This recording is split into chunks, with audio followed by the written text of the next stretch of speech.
Now, your Super Doppler 10 forecast with meteorologist Steve Fundaro. You got to recall, though, the average in the climatology has gone up over the past 30 years just because of the more frequent amount of storms that have developed in the Atlantic basin.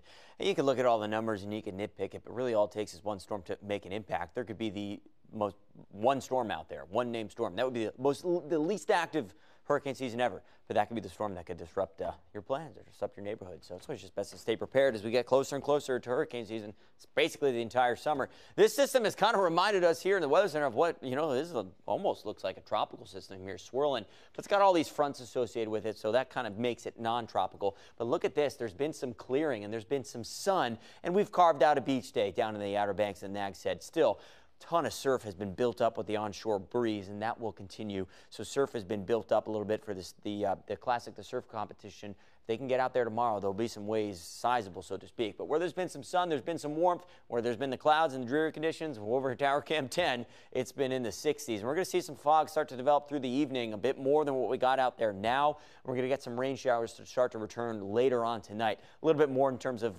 some heavier rain at times, kind of like what we saw this afternoon. Up until then, for the rest of our evening, it'll be dreary, a little bit of drizzle, but not as much as what we saw this morning. A few little bits of some light rain here or there, so just still going to remain damp for us. We look down to the south, and you see these little bands of some rain showers wrapping into the area low pressure. These are the ones that are going to come up from the south later on tonight and throw us those late night showers or those downpours. And then as we go through the overnight, we've got the fog conditions, we got the foggy conditions to develop, and we got the damp conditions to kind of take us into dawn for Memorial Day. Lowered visibility, easy, especially around the waterways, the estuaries, the bridge tunnels. So if you're out and about early tomorrow morning, just use some caution with some lowered visibility.